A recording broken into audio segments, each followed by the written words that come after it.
प्रश्न अध्याय 2 का आज चलेगा 2.2। 2.2 पढ़ने के लिए पहले हम कुछ चीजें जान लेते हैं। हमने बताया था कि चर यक्ष के बहुपद px में यक्ष की जो उच्चतम घात बहुपद की घात कहलाती है। ठीक है ना। फिर सुनिए एक बार कि चर यक्ष के बहुपद px में यक्ष की जो उच्चतम घात वो बहुपद की घात कहलाती है। और घात 1 के बहुपद रेखीय बहुपद कहलाते हैं। घात 2 के बहुपद द्विघात बहुपद कहलाते हैं और घात 3 के बहुपद त्रिघात बहुपद कहलाते हैं। ठीक। उसके बाद जान लीजिए, जैसे मान लीजिए कि कोई द्विघात बहुपद है। द्विघात बहुपद ax² plus bx plus c के शून्यक अल्फा और बीटा हो तो उसके योगफलों का मूलों का योगफल क्या होगा, मूलों का गुणनफल क्या होगा। और यदि त्रिघात बहुपद है तो उसके लिए क्या होगा, ये हम आज जानेंगे और उससे रिलेटेड हम सवाल लगाएंगे। इसमें क्या है, कभी कभी ऐसा होता है कि देखिए सवाल में ये रेखीय बहुपद के रूप में आएगा 2x² प्लस 5x प्लस 7 इस तरह का बहुपद होगा अगर तो द्विघात बहुपद कहलाएगा। और अगर इस तरह का कोई बहुपद है तो ये त्रिघात बहुपद कहलाएगा। ठीक है ना।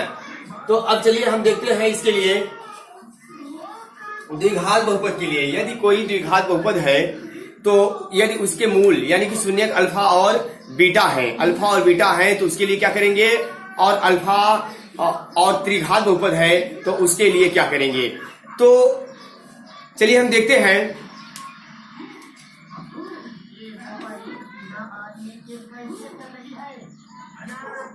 किसी द्विघात बहुपद ax² plus bx plus c, ये है द्विघात बहुपद का फॉर्मेट।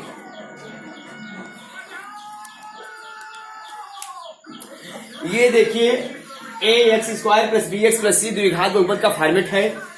और इसके मूल क्या है, मूल ये x² का गुणांक, ये x का गुणांक और ये अचर है। तो अब देखिए इसमें हम क्या करते हैं कि x² मार्कर कहाँ गया,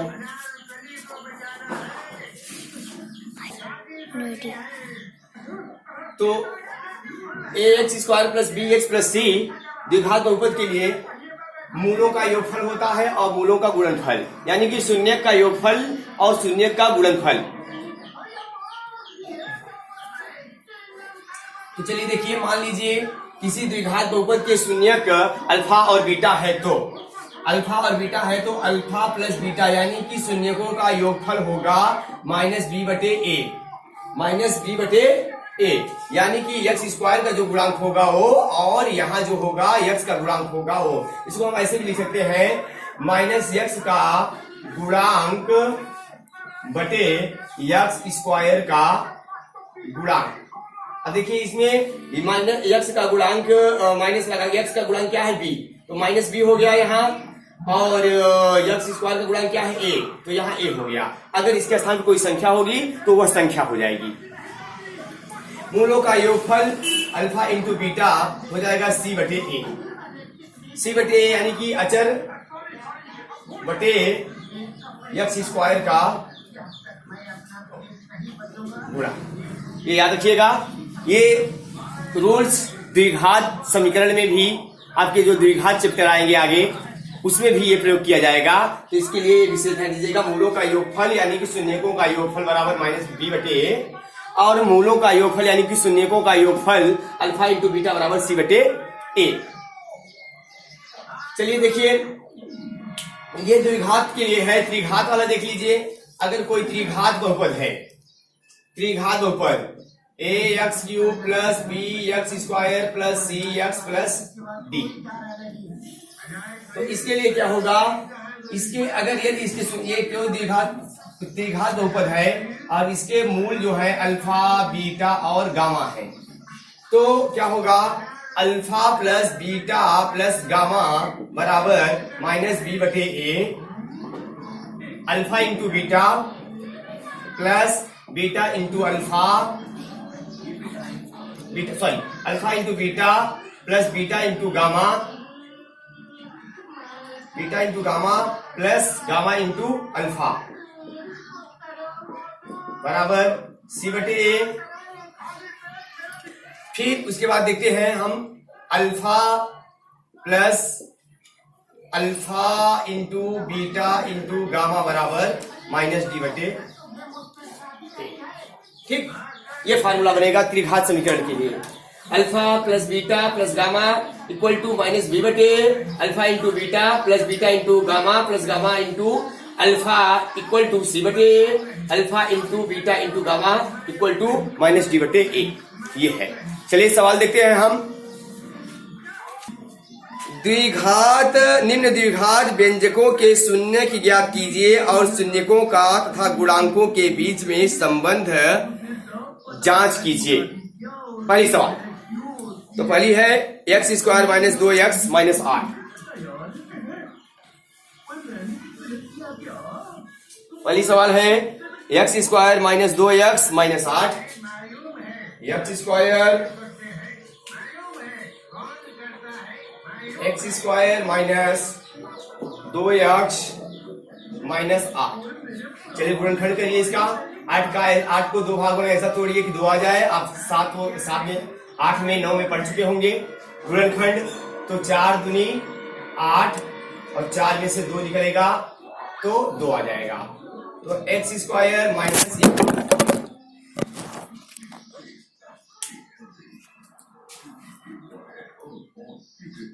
4 माइनस 2 4 इंटू 2 एक्स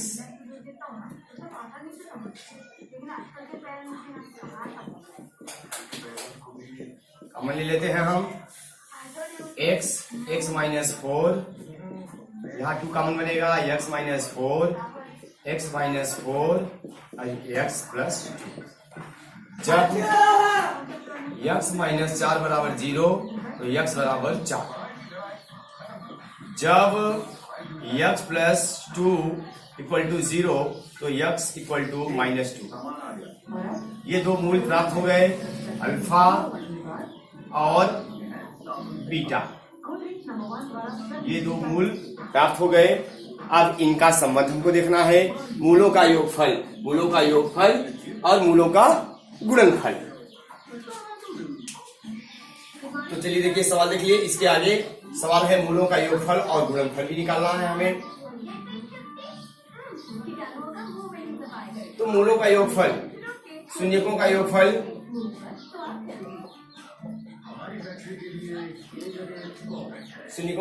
क्या है? शून्यकों का योगफल अल्फा प्लस बीटा। तो अल्फा क्या है 4 और बीटा क्या है -2। तो बराबर 4 - 2 2। ये हो गया शून्यकों का गुणनफल। शून्यकों का गुणनफल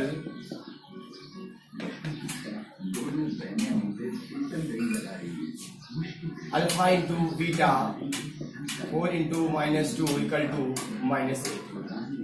ये आंसर हो गया। यहाँ संबंध हमने व्यक्त कर दिया। गुणांक के रूप में भी लिख सकते हैं। अल्फा प्लस बीटा बराबर इस तरह से भी कर सकते हैं आप। शून्यकों का योगफल बराबर माइनस बी का गुणांक माइनस एक्स का गुणांक बटे एक्स स्क्वायर का गुणांक। तो एक्स का गुणांक माइनस एक्स स्क्वायर का गुणांक जो हमारा समीकरण बना था उसके आधार पर जो हम कर सकते हैं। लेकिन हमको जो है संबंध व्यक्त करना है, तो जो हम संबंध व्यक्त किए हैं उस तरह से आपको करना है। चलिए दूसरी सवाल देख लीजिए। एक सवाल और देख लीजिए कोई। 6x square -3x -7x। 6x square -3 -7x। यही सवाल है ना। ये है तीसरी सवाल। तीसरी सवाल है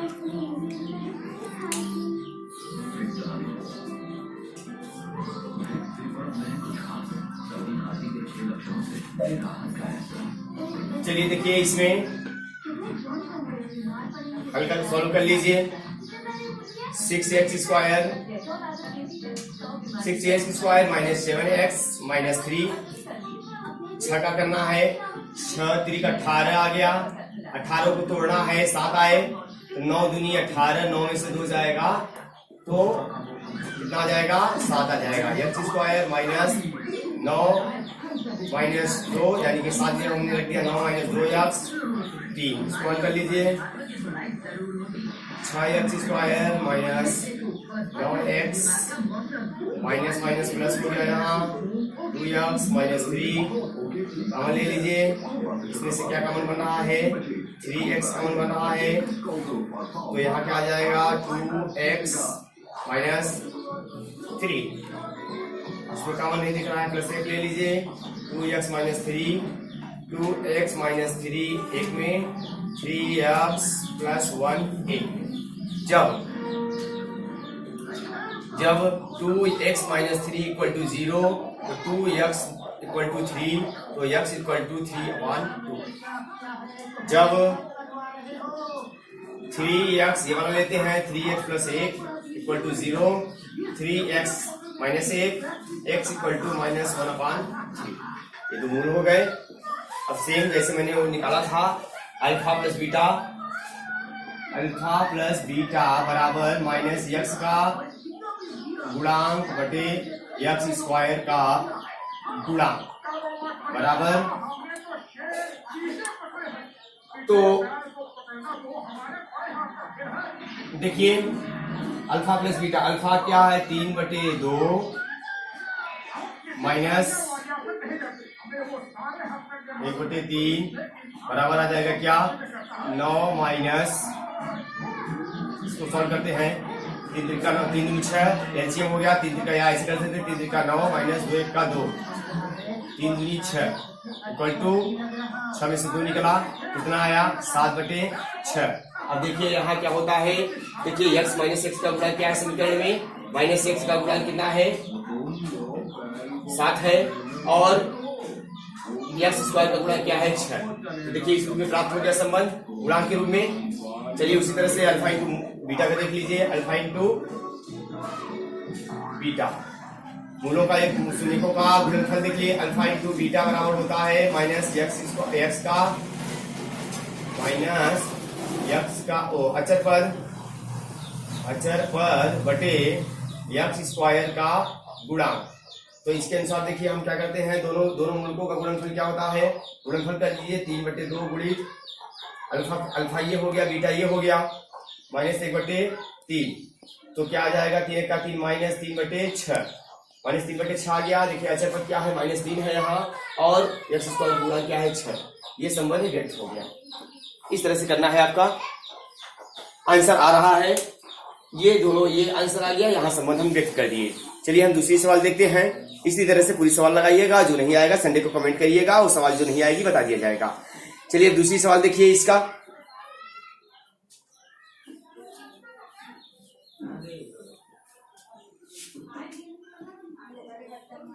दूसरी सवाल में एक द्विघात बहुपद ज्ञात कीजिए जिसके शून्यकों के योग तथा गुणनफल क्रमशः दिए गए हैं। कुछ मतलब कि इसमें शून्यकों के योगफल और गुणनफल दिए गए हैं, उनसे हमें क्या बनाना है द्विघात समीकरण, यानी कि द्विघात समीकरण हमें बनाना है ax² plus bx plus c प्राप्त करना है। मूलों के योगफल के आधार पर -b/a और c/a के आधार पर हमें ये समीकरण प्राप्त करना है। जो अभी हमने आंसर निकाला था, अभी हमने द्विघात समीकरण हल करके आंसर निकाला था पहले में, अब इसमें आंसर दिया गया है और हमें समीकरण बनाना है। ठीक, चलिए पहली सवाल देखते हैं हम -1/4 सॉरी पहली सवाल है 1/4 माइनस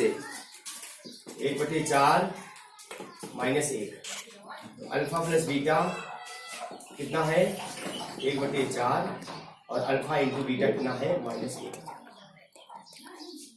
तो चलिए देखते हैं हम मूलों का योगफल बराबर होता है -b/a बराबर अल्फा प्लस बीटा। तो -b/a बराबर कितना है, अल्फा प्लस बीटा कितना दिया है 1/4, 1/4 तो बराबर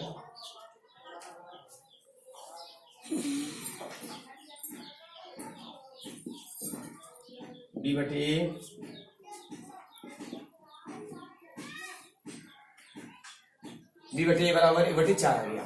तो b का मान कितना आ गया, 1 माइनस, यहाँ इसका माइनस यहाँ आ गया, b का मान -1 और a का मान आ गया 4। हमें एक मान, अब हमको c का मान प्राप्त करना है। तो मूलों का गुणनफल बराबर होता है c/a बराबर अल्फा इंटू बीटा। तो चलिए c/a का मान आपको मिल गया है, c/a बराबर alpha into beta. Alpha into beta का मान क्या है, -1/, यहाँ a का मान क्या, c का मान देखिए 1 है, यहाँ कुछ नहीं है तो 1 मान लीजिए। तो देखिए a का मान 1 पहले ऑलरेडी हमको पता है,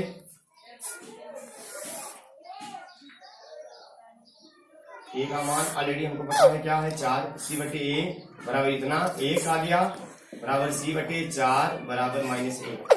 तो क्या हो जाएगा, c बराबर -4। c का मान क्या आ गया, -4।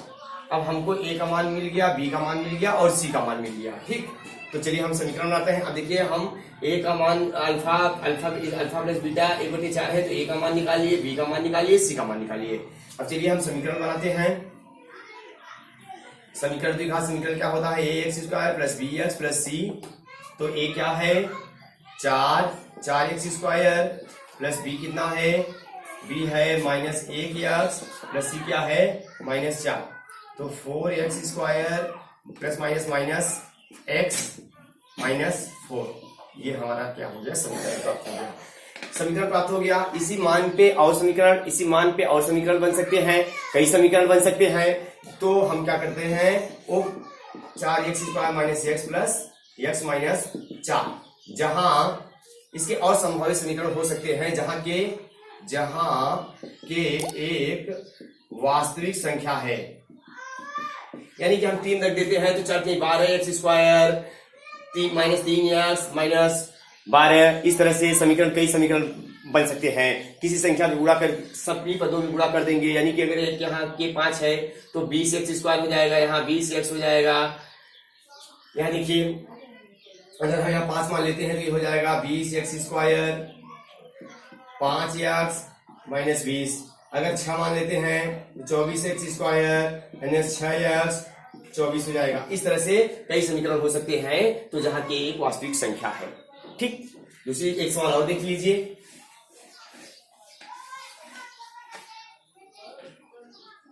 चलिए कोई एक सवाल और देख लीजिए। कड़ी में 2 और 1/3। दूसरी सवाल √2 और है 1/3। चलिए देख लीजिए, इसी तरह से इसको भी करिए। द्विघात समीकरण x² plus bx plus c। तो चलिए क्या हो गया, मूलों का योगफल है अल्फा प्लस बीटा, मूलों का योगफल बराबर कितना दिया है, -2/। तो क्या हो जाएगा, मूलों का योगफल क्या होता है, -b/a बराबर alpha into alpha plus beta. ठीक है ना, तो -b/a बराबर √2। ध्यान से देखिएगा, ये √2, तो b यहां हम 1 मान लेते हैं। तो देखिएगा ध्यान से, ये b बराबर क्या हो जाएगा, यहां हम 1 मान लेते हैं, तो अल्फा यानी कि b/a बराबर हो जाएगा -√2/1। ठीक, चलिए हम निकालते हैं मूलों का योगफल, मूलों का गुणनफल। मूलों का गुणनफल बराबर 1/3। तो अब देखिए मूलों का गुणनफल हम 1/3 निकालते हैं। अल्फा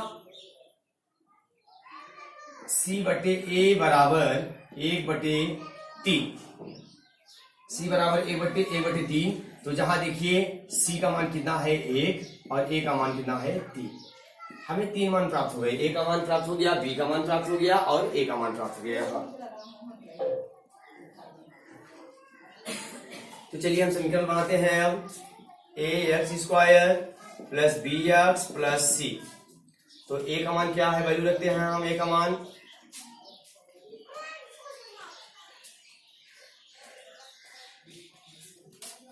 कौन सा सवाल है, x square 3x square minus कहाँ गया, a x square plus b x.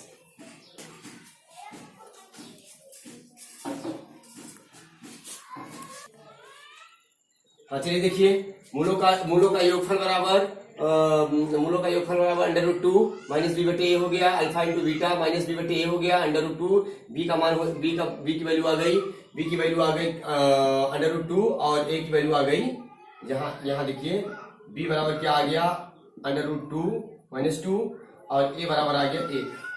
ठीक, अब देखिए यहाँ c बटे a, मिस्टेक हो गया, देखिए c बटे 1 बराबर 1, यहाँ c 1 का वैल्यू दिया है 1 बराबर 1/3, तो c बराबर आ गया 1/3। तीनों मान निकल गए, a की वैल्यू इतनी, a की वैल्यू इतनी, b की वैल्यू इतनी, c की वैल्यू इतनी। अब हम इसको समीकरण से देखिए यहाँ फिट करते हैं, a x square minus a x square plus b x plus c. तो एक value x square plus x square plus b की वैल्यू है माइनस √2x प्लस सी की वैल्यू है 1/3।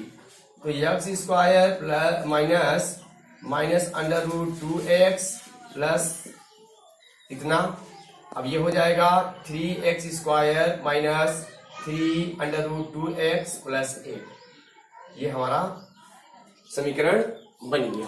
तो मूलों के योगफल के आधार पर हमने समीकरण बन गया। और इसी को वैसे जैसे पहली सवाल हमने लगाया था कि इसके लिए अन्य संभावित मान क्या हो सकते हैं, अन्य समीकरण, अन्य हल हो सकते हैं 3 के बराबर 3x square minus 3x plus 1, जहां के एक वास्तविक संख्या है। कोई भी द्विघात समीकरण, कोई अन्य द्विघात समीकरण भी इन शर्तों को कोई अन्य द्विघात समीकरण भी संतुष्ट कर सकती है, बशर्ते के कोई वास्तविक संख्या हो। तो मैंने बताया जैसे यहाँ 4 मान लेंगे के को, तो 4 के 12x स्क्वायर हो जाएगा। इस तरह से हल हो गए, इस तरह से और हल हो जाएगी, और संख्या हो जाएगी जिसकी वैल्यू हल करने पर इतना ही आएगा। तो ये 2 सवाल हमने बता दिया, इसका 2 सवाल इसका। इसी तरह से ये चैप्टर आप कंप्लीट करिए, और जो नहीं आएगी सवाल उस संडे को कमेंट करिए। ठीक, 2.2 प्रश्नावली यहीं पर पूर्ण होती है।